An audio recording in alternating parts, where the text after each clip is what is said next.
Here is my DoubleClutch Magazine test car for this week, the 2017 Ford Focus ST, a serious contender in hot hatch world. This one is finished in race red, and I think it looks pretty good.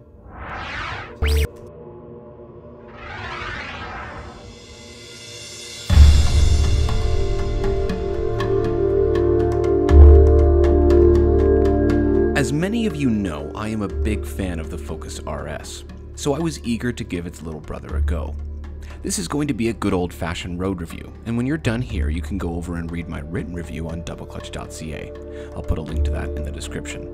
But for today, I'll give you my main points starting with the interior, which frankly doesn't go so well for the ST, but when I take it for a drive on the road, things start looking up.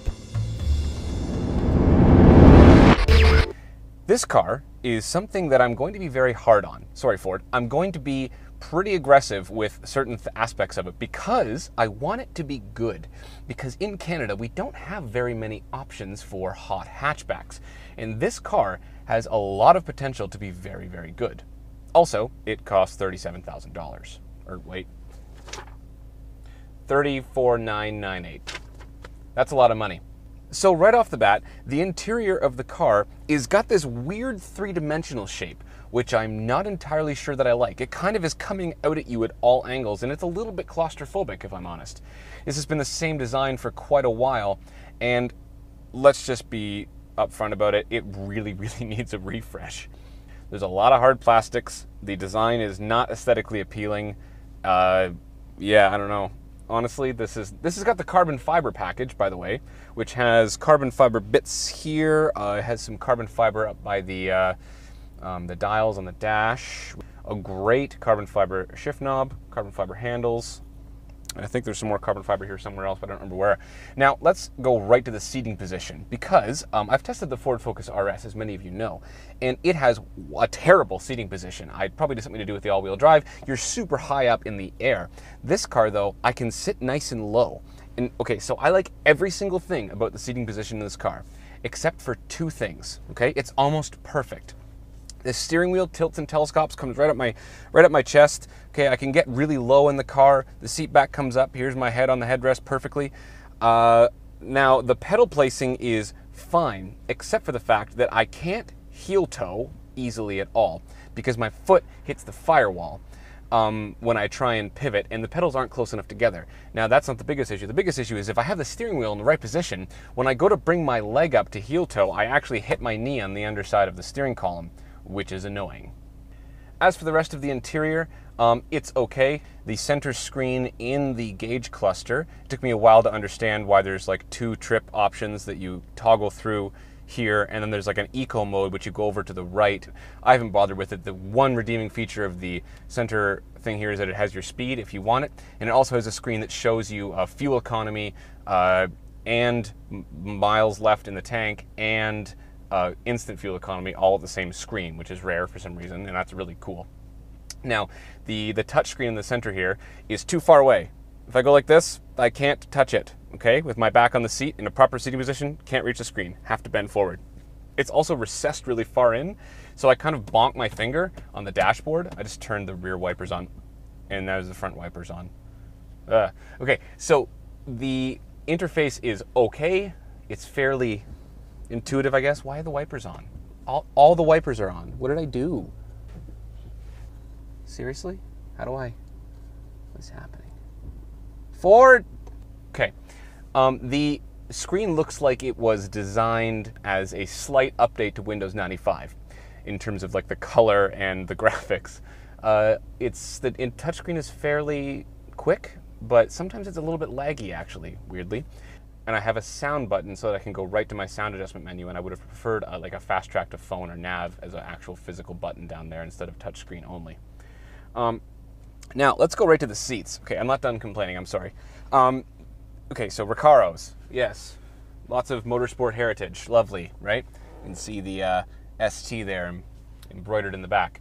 The top half of the seat is perfect. Hugs me really, really well, super comfortable. Now, the bottom half of the seat, it's like they just opened the door and poured bolsters into the car and forgot to actually add a seat, because I sit on top of the bolsters. I don't have a very big badonkadonk, but I actually don't fit very well in these seats at all.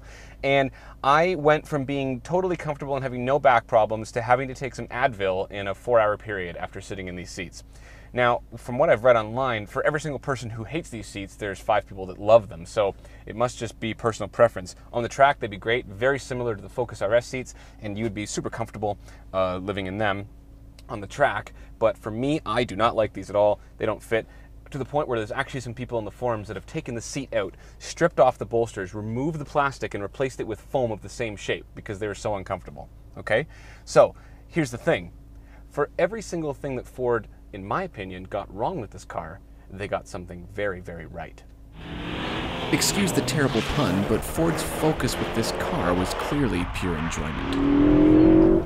252 horsepower, 270 pound-feet of torque. It's more than enough. Honestly, it really is. And the driving engagement is absolutely bang on. Clutch pedal feel, exactly perfect in my opinion. There's a distinctive point when you overcome the pressure plate. The shifter feels great. I absolutely love this carbon fiber shift knob, way better than the previous one they had in the car. The shifter location relative to the steering wheel is absolutely perfect because I don't have very much distance to travel between my hand and the shifter. And this is actually rare. For some reason, with the armrest in a comfortable position for me to sit, I don't actually hit it with my arm when I'm shifting because the shifter is up high enough. Okay? Steering feel. It's really, really good. Some of the best electric steering that I have seen. Similar to the BRZ in terms of feel and feedback. It's better than the Golf GTI, in my opinion. The Focus ST has a sound symposer that pipes intake noise into the cabin at certain RPMs. Some say that this noise is artificial or fake.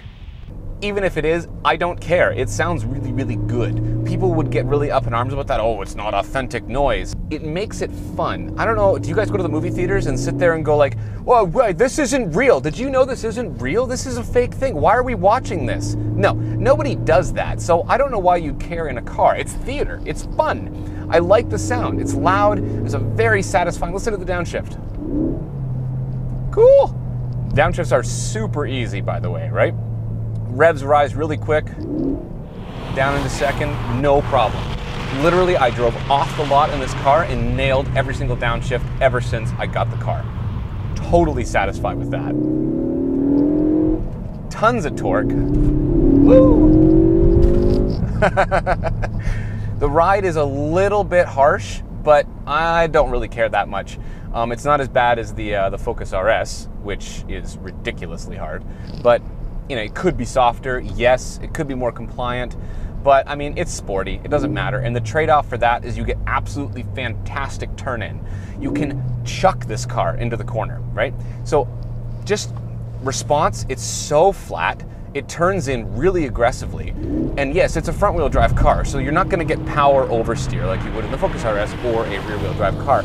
However, the chassis is set up really, really well. So if you turn into the corner aggressively on a trailing throttle, like a lift-off throttle, you're off the throttle, or you touch the brakes in the middle of the corner, the car rotates happily. It's pleased to do it, right? Then you get on the throttle and it pulls you out of the corner. No problem. Now I've got a couple different settings.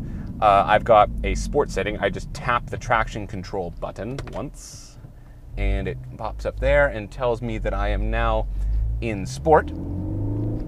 And then if I hold it down for like 5 seconds, it turns the traction control off completely. Sport mode turns the traction control off but leaves the stability control on. It will let the car rotate but will catch the slide if things get out of hand.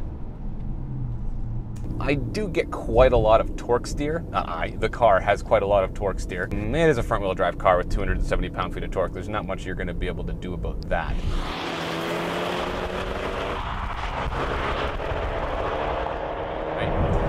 Braking performance, I can't comment on that because every time I brake hard in the car, I use up the grip of the snow tires super easily. So I can't really tell you quite what it's like under braking. It is a very sharp brake pedal feel initially, good bite, but then for me in these conditions, it's 9 degrees out right now, Celsius, and I'm on snow tires, and it just kind of feels like I use up the grip really easily, and the car gets kind of squirrely into braking.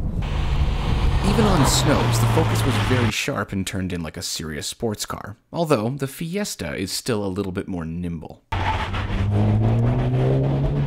The Fiesta ST is a little bit more nippy and you can flick it around a little bit more, but this has got quite a decent amount of space. Except for me up here, I feel very claustrophobic, as I said before. But otherwise, this is a really practical, very fun car. But I urge you to try out its obvious competitors. Consider the Subaru WRX, consider the Golf GTI, right? Because they all have their advantages and disadvantages. If you were going to ask me to choose right now between this and the WRX, I would still go with the WRX personally, just because all-wheel drive is amazing, and the interior of the WRX is nicer. I can't believe I just said that the interior of a WRX is nicer.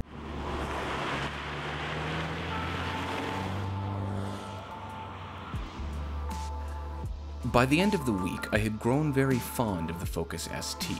It has loads of personality, and it's truly exciting when you drive it hard. Interior and seats aside, this is a good hot hatch. Overall, even though parts of it didn't jive with me, I would still have fun driving one of these every day. When Ford updates the platform in the future, as long as they still prioritize driving experience, I could easily see myself owning one of these.